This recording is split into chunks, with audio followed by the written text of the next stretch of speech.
7 verse 10. Ingon ang pulong sa Dios, bisan pag isalikway ako sa akong amahan ug ginahan at timanon ako sa Ginoo. Amen. Bisan pag isalikway ako sa akong amahan ug ginahan at timanon ako sa Ginoo. Being confident sa pag-atiman sa Dios.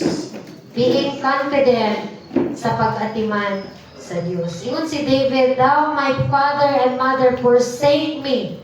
The Lord will receive me. The Lord will receive me." Nasulat ni David ang Psalms 27 sa panahon nga daghan siya mga kaaway o mga gikahadlukan, mga rejection sa iyang kinabuhi. Ang iyang kinabuhi puno sa pagsulay gikan sa mga pagdumot. Ilabi na gid ni Saul. Diba? Nasayod ka nga si David before pa siya nahimong king. Niabot gyud sa process sa iyang kinabuhi na gilakag siya ni Saul. Pagkipangita aron patyon, aron tugison, aron dili matuman ang kabubuton sa Dios sa kinabuhi nga siya ang mapuli kang Saul. Dili gusto sa kaaway nga matuman ang will ni Lord nga siya ang mahimong mapuli nga leader. So nini nga kabuntagon igsuon, ikaw ug ako sa imong kinabuhi. Aduna po'y mga panahon nga ana ang makasinati ta og forsake kanang gina-forsake ta sa atong mga isig ka tawo or sa pamilya, even sa atong pamilya may igsoon. Sama ni David gikan sa mga pagtumot, gibiyaan siya sa iyang anak, gibetray siya sa iyang leader nga iyang yung gitahod, gi-honor pagmaayo, but still ani nga verse i-declare niya yung faith, yung trust, yung dependence ni Lord sa iyang assurance na bisan pa man daw isalikway siya sa iyang inahan, amahan, iyang pamilya, but still ang Ginoo mag-amumag gihapon sa iya. Amen.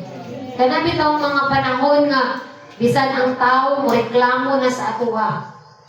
Ang atong mga ginikanan, inahan, dili na makaakupar sa pag-atiman sa atoa. Ang mga tao sa itong kinabuhi kay dili na kanang buhian na ang ilahang mga obligation sa atoa, i-forsake ta kung kanang isalikway na ta or kumbaga kapuyan na, puran na kay limitado ra pud sila igsuon. But still sama ni David aduna siya declaration sa iyang faith nga kumpiyansa siya, confident siya na bisan pa man isalikway siya ani nga kalibutan, naa ang Dios nga mag-atiman kaniya. Amen. Sa ato mga kinabuhi, no, naging mga panahon nga dili na gyud ta matagal. Or naging mga panahon nga puran na ang tao sa pagtabang sa atoa, pagsabot sa atoa, mga ginikanan dili na gyud sa tanang panahon nga kita mga anak kanang maatiman na gyud kano, maamuman na talabi na sa atuang mga pangidaron nga dagko na ta. So naging mga panahon nga dili na gyud kay nila maatiman, mahuna-hunaan, dili na sila concerned sa kinatibuk-an sa atong panginahanglan. Dili lang sa mga anak, bisan sa mga ginikanan. Nawala na po'y mga ginikanan. Nanay mga panahon nga nangita mo pag-atiman, pagsabot, mga tao nga inyong kaistoryahan, or naay mga situation sa atong kinabuhi na may mga tao nga atong gisaligan pag-ayo sa atong kinabuhi, pero moabot ang panahon nga mabag-o sila, mawala sila, reklamo, mabagulbol, puran sila may suon. But nini kabuntagon, let us be like David na naagitay kumpiyansa nga bisan pa man ang kalibutan, magpasagad na kanato apan ang atong buhi nga Dios dili gayud mo biya kanato. Amen. So ang confidence ingon pa diri kini nga bersikulo nagpakita sa confidence ni David sa Ginoo. Sa Greek, ang pulong nga confidence mao ang hypothesis, gikan sa root word na pekto nga nagpasabot og to be persuaded or to trust, pagsalig, meaning settled persuasion or firm reliance and assurance. Confidence, it means na dako nga pagsalig, dako nga kumpiyansa nga Nagsimba ka karon despite nagibiyaan nimo mong trabaho because you are confident that the Lord your God na imong gisimba dili magkulang o magpasagad sa imong kinabuhi. Despite nga naa ka sa mga dili may sitwasyon sa itong kinabuhi, but still masaligon ta sa itong buhay nga Dios. So ang confidence dili lang siya self-belief na tungod sa imong kaugalingon makaya nimo, kundi persuaded reliance sa faithfulness ni Lord sa imong kinabuhi. Mao na yung i-express ni David sa iyang na bisan pa, yun siya diri sa 10, bisan pa gisalikway ako sa akong amahan ug inahan at timanon ako sa Ginoo. Ingon ana siya ka confident sa Ginoo. Iyang faith inana ka firm nga nagsalig yun nga bisan asa siya dadun sa kinabuhi, bisan unsang sitwasyon siya dadun sa Ginoo, naagid ang Dios nga mag-amuma o mag-atiman kaniya. Amen. Ingon pa sa Psalms 23, the whole chapter, siya atong magbalantay, walay makulang ka na to. Amen. Favorite verse, kinis mga bata, no? So, mo niyang i-express ni David, bisan pa o ang tao mabag-o, mubiya ka na to, ang Ginoo magpabiling nga matinudaanon o mudawat gayod sa matag usa ka na to ng isongan. Amen. Na may mga panahon, mabag-o ang tao sa atuwa. Ang banay, mga asawa, imo ang ginikanan, mahigsuon, na ay mga tao nga mausap ragyod kay limited man. Ma-change ang pagbati nato, but still atong buhay nga Dios, dili gid mabag-o ka nato higsuon. Ani nga verse, adunay mga kamatuoran nato makita. Tinuod gyud ang human abandonment. Amen. Tinuod gyud ang human abandonment. Kaya nakita nato na sa life ni David sa Psalms 27 verse 10, ang kaning support kaning verse, i-verse natong gibasa, though my father and mother forsake me. It means nga tinuod gyud nga naagi mga pag-abandon ani nga kalibutan. Si David nakasinati, bisan iyang anak gibiyaan siya kay nagpakadautan. Bisan ang iyang gi-honor nga king, gibiyaan siya. Aduna na siya dagang chances nga patyon si Saul, but wala na niya gibuhat because gi-honor niya ang Dios na nagpili kang Saul. Pero luyo niya ng tanan gis sa likway gyapon siya o gitraidor ni Saul. Sa itong mga kinabuhi bisan unsa na to kamaayo. Nagi mga tao nga dili gyud mobalos nato og maayo. Nagi mga tao nga i-abandon ta ato ang mga leader. Aduna gi mga leader, like for example sa itong government leaders na nakita na to ang ilang mga kanabitaw mga diferensya sa ilang pagkatiman sa itong nasod. That's human abandonment. Nga siguro, gikapuyan sila sa ilang mga obligation. Niabot ang punto na ilang gibuyan ilang mga responsibility sa atuan. Nakita na to na, di ba igsuon? Dili may una niya itong nasod kung aduna pa yung mga kanaang adunay faithfulness sa responsibility sa atong mga leaders. But bisan pa man nga nakita nato na sa liga nato ang Ginoo kay dili man siya mobiya kanato igsuon. Ginikanan, maigsuon, na may mga panahon mabag-o, magbahulbol, magreklamo. Unay matabang nato, unay mahatag sa ato. Na ay mga panahon nga forsake ta, na i-abandon ta maigsuon, but still ini kabuntagon. Bisan pa sa pinakaduol nato, ginikanan, igala, pamilya man, pwede gid kinamobiya nato. Ato ginang i-accept na ani nga kalibutan, tinuod yun or realidad yun ang abandonment maigsuon. Dili gyud ta makaingon nga, bisag dugay na kaimo nga nagminyo. Makaingon ka nga, wala gyud abandonment nga mahitabo. Bisag dugay na kay ka, nagpakamaayo sa imong ginikanan or responsible ka nga leader sa trabahoan or ahadapit, but diha kita mo ato gidawaton ang realidad nga nagyoy abandonment ani nga kalibutan so that even David nakasinati gid siya. But ang reality sa kinabuhi mao nga dili man magpabilin ang tanan kanato, but ang Dios magpabilin yung matinud-anon sa atong mga kinabuhi. Again, atong i-remind atong kaugalingon, realidad yun ang human abandonment. But still, natay Ginoo nga nagsaad na to nga dili kita niya pagabiyaan. Ikaduha nga igsuon, dili ta magdugay no kay init. Divine acceptance is greater. Amen. Divine, matag divine, iyan na sa Dios. Dili nabuhat sa tao. Ingon siya sa Isaiah 49:15, though she may forget, I will not forget you. Amen. Ang Diyos na nagsaad, divine acceptance is greater. Ang Diyos sa atong kinabuhi, igsuon, Diyos na nagya sa langit ug sa yuta, nagsaad, ingon siya, biyaan man mo niya, kalimtan man mo niya, pero ako dili gyud malimot kaninyo. Amen. Pagkanindot kisa nagingon ani, dili tao kun dili ang Dios. Isaiah 49:15 ingon siya, kalimtan man mo niya, kalimtan man mo tao, but I will not forget you. Amen. Mao na itong inumduman kanunay igsuon, bisan unsa man ang sitwasyon sa itong kinabuhi karon, nagsaad ang Dios na dili gid ta niya kalimtan. Hebrews 13:5, the common verse, saad sa Dios, never will I leave you, never will I forsake you.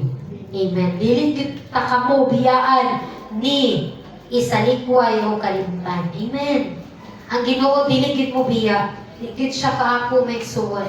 Kung gibiyaan pa ta sa Dios, wala na kabalikin niya, no? Sa iyang pagpadala sa iyang bugtong anak nga si Jesus Christ, wala nang tanan niya gihimo kung gikalimtan pa ta sa Dios. Ingon palagi nga sa atong Passion of Christ na kung buot lang anak na siya sa labing halangdon nga Dios, ngano mag-antos pa man siya para nimo para nako nga makasasala. Nga naa na sa iyang tanan, the darling of heaven, siya na ang Dios, iya tanan. Kasi mawala niya kung wala ta. Pero tungod kinahigugma siya nato, dili siya gusto nga kalimtan ta because importante ta niya igsuon. Ibalikan kita niya. Ipadala niya si Jesus para nimo o para nako igsuon. Giantos niya ang kasakitan, giantos niya ang sala, bisan pa man sa kamatayon because He loves us and wala siya malimot kanato igsuon. Inana ta ka importante sa mata sa Ginoo. Amen. Kung makasin natin matag rejection, di man ta mautangon, dili man ta pahulamon, dili man ta tabangan, dili man ta timanon, dili man ta dawaton sa atong pagkakita, but ang atong buhi nga Dios kanunay gid mo dawat mo ila kanako.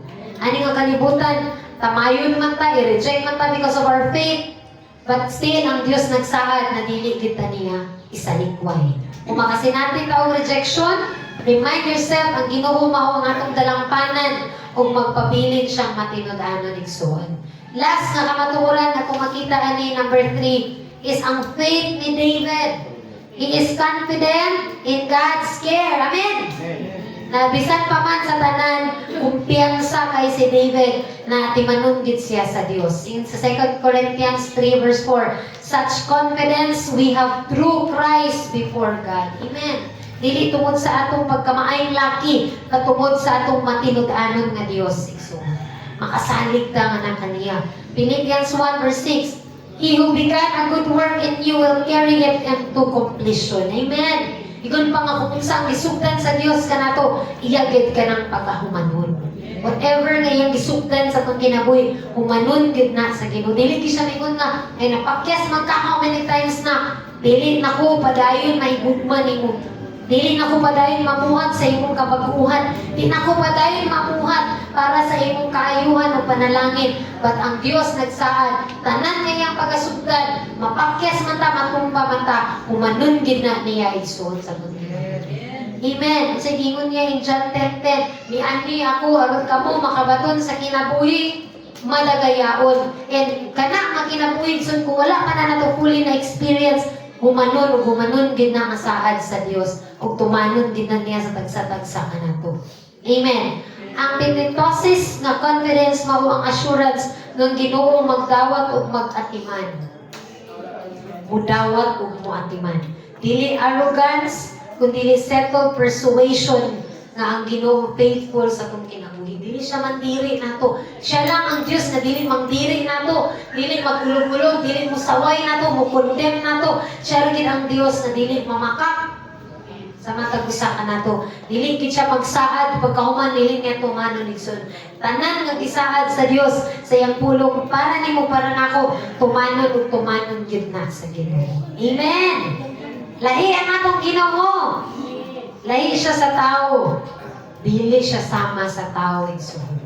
Sa ato pang na-share kaniadto no, Gibuhat na niya tungod kay dili siya tao. Dios siya. Ginoo siya igsuon.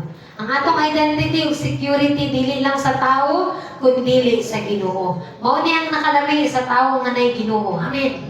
Kay kung ang tao mo sa likway na nato, naa pagyapon tay Ginoo. Amen.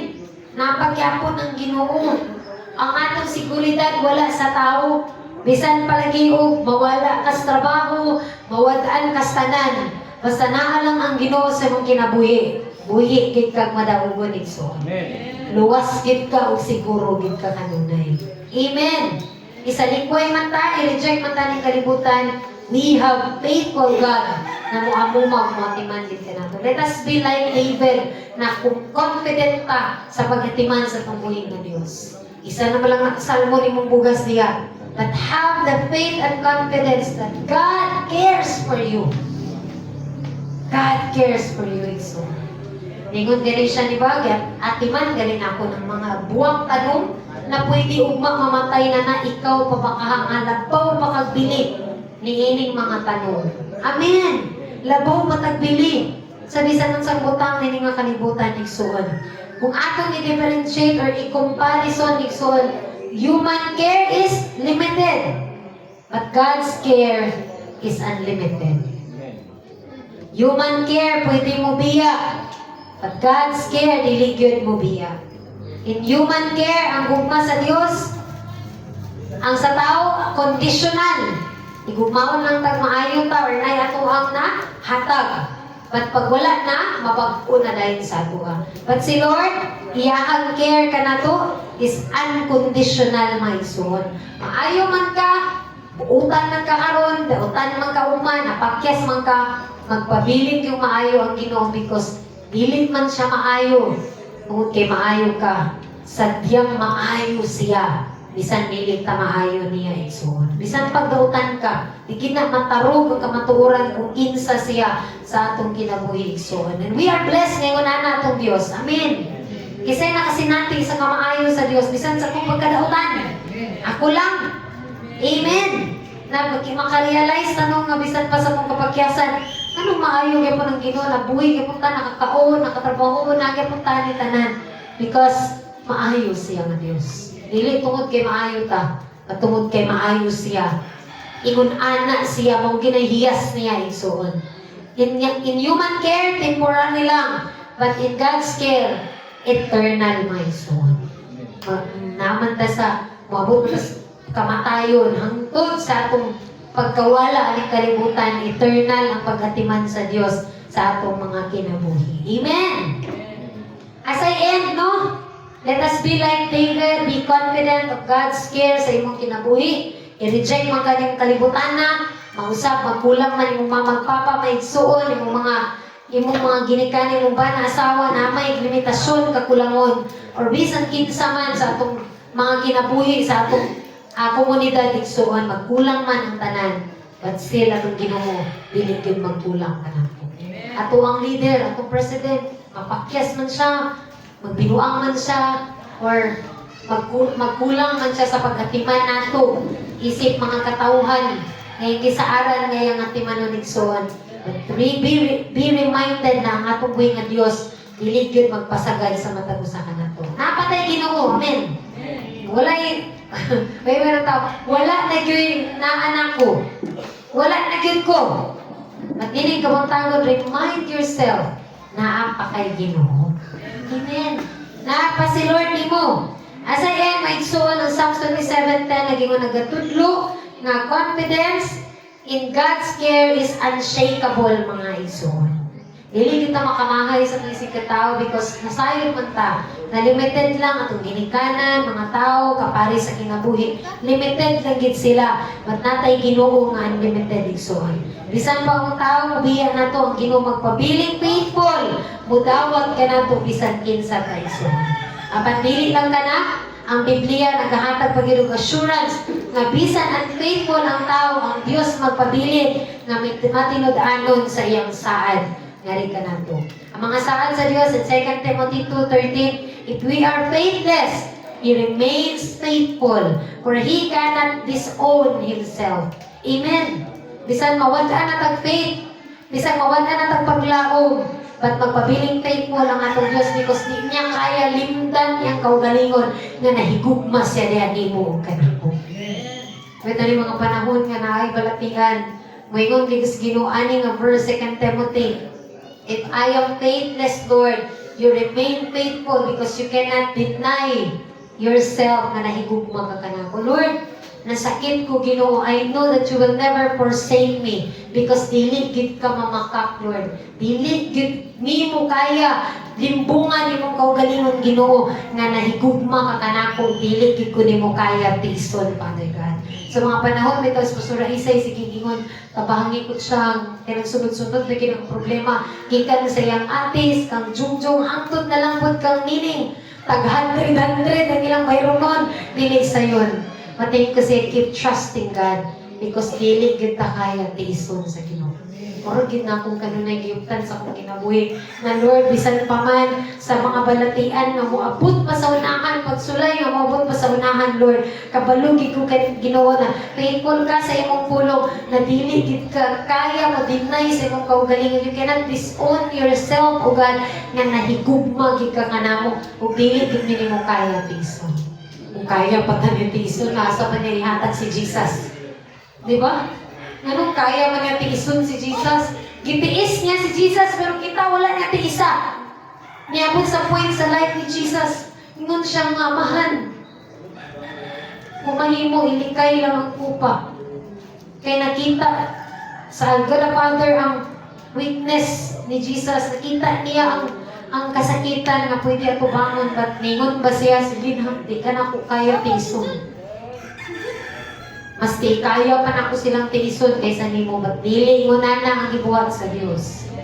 He strengthened Jesus. He strengthened niya si Jesus because dili niya kaya tiison ang ikaw ug ako nga naa karon igsoon. Tinana kalami atong buhi nga Dios. Makaingon taw sahay nga Lord, gipasagdan naman tingali ko nimo because na sa kadaghan sa akong sala. Gipasagdan na tingali ko nimo Lord kay lisod kay ko Ginoo. Naami sa nagsunod-sunod nga problema. But remind yourself, igsuon, 2,000 years ago, wala gid ka gitiis sa Ginoo. Kaya niya gibaylo si Jesus para nimo. Kani pa ba kahaang mo abot nga mga pagsulay sa tong kinabuhi? Kawadon, balatian, utang, relasyon, kagubot, kaguliyang sa tong kinabuhi. Kaya niya tiison. Ingon pang kanta ganiya, Dios ka sa tanan. Walay dili nimo mahimo. Amen. Ngan pa na ako ni Jongjong, sagdi lang Jong. Kay bisan unsa pa man ang pagsulay sa tong kinabuhi, dili kita kaya tiison sa Ginoo. Dili kita kaya tiison sa Ginoo. Dili gid gusto sa Ginoo na magpabilin ta na hopeless ani nga kinabuhi. Nagipaglaom ta sa Ginoo. Amen. Ingon sa 2 Timothy 2:13, take note igsuon sa mga trials nga moabot sa imong kinabuhi. I-hope ni in 2 Timothy 2 verse 3, if we are faithless, He remains faithful, for He cannot disown Himself. Dili niya kaya limtan niya kung bahala ka diya, magbadlungon ka nga tao. Kapila ta nang kagibadlong, sige ka pong kagbalik-balik sa sugal, sige ka pong kagbalik-balik sa bisyo, gahi ka pong kagulo. Ingon ang pulong sa Dios. Ingon ang Dios, I cannot deny myself na nahigugma jud ko nimo. Nahigugma gid ko nimo, Angel. Nahigugma jud ko nimo, Chong. Nahigugma gid kay siya sa matag usa ka nato. Amen. Hallelujah. Kapakpakan ang kaayo sa tuig ng Dios. Inulangan kami at tuig ng Dios. Romans 3:3-4 yun siya. What if some were unfaithful? Will their unfaithfulness nullify God's faithfulness? Not at all. Let God be true and every human being a liar. Amen. Ang tao yun, pagkakon, unfaithful, pero siya, dili gid kalimbungan ang iyang kamatinudanon igsoon. Deuteronomy 7 verse 9, know therefore that the Lord your God is God. Di siya tao. Dili siya pulahanon, limited. He is the faithful God. Amen. Dili siya unfaithful na palamig-lamihon ka, sa aran ka, i-flattered ka, pagka humandi ay kaibiyaan na kag pasakitan na ka. Keeping His covenant of all love to 1,000s of generations, my soul. Kung kinsa siya nga faithful na Dios sa kinabuhi ni Abraham, ni Jacob, ni Isaac, siya usab gihapon ang Dios who is keeping His covenant of you and of your 1,000s generation. Amen. Sa imo mga umaabot na generation, magpabilin din siyang matinudanon. Usay bitaw makaingon ka nga, Lord, kung ubalik na ka, then Lord, si Kia, gamay pa kaayo. Si Kuan, imong apo, imong anak karon, gamay pa kayo. What if mubalik na ka, wala na mi, Lord. Kaniya nga pulong makaingon ko in Deuteronomy 7 verse 9. Ingon siya, faithful siya in all our generations. Ang atong faithfulness karon igsuon mamunga na para sa kaayuhan sa atong generations. And igsuon, God is faithful, nga nagingon, know therefore that the Lord your God is God. He is the faithful God, keeping His covenant of love to 1,000s generations. The Lord, kung faithful ka sa kong kinabuhi, kung wala may aning kalibutan na, katong among mga apo, mga anak, makasalit ni nga magmatinud-anon din ka sa ilang kapanahunan. Amen. Yung ana-ana, tubuhin na Diyos. Therefore, our confident hypothesis rests not on human faithfulness, but on God's unchanging faithfulness, my soul. Na-bless kayo kay bisan sa kishare ni Melody sa youth kanina is about do not trust human, trust the Lord. Dili na to saligan, ibutang atong pagsalig sa tao, ibutang nato atong pagsalig diya sa atong buhi nga Dios. Para dili na ma-disappoint. Amen. Because the Lord will never disappoint us. So, kaya kung siya sa Psalms, those who trust in the Lord will never be disappointed. Dili jud siya ma-akyas. Ingon siya sa Psalms 27, niyon siya tanan nga mosalig sa Ginoo, sama siya sa Psalms 25. Sama siya sa bukid sa Sion nga dili gayon matumpag. Amen. Kasaligan atong buhi nga Dios. Amen.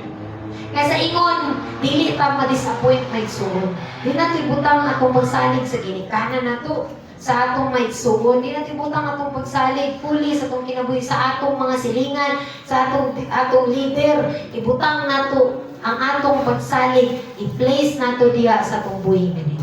Basta ingon dili ta ma-disappoint. Because this world is full of disappointment. Kay limited raman. Atong leader, bisan pag unsa na siya ka sa iyang posisyon, atong president, mapakyas gid na siya. Man natin butang atong pagsalig sa Dios. Atong ginikanan, maubsan maging naggugma, pailog, musinghag gid na, bisan pag puutan kay kang anak.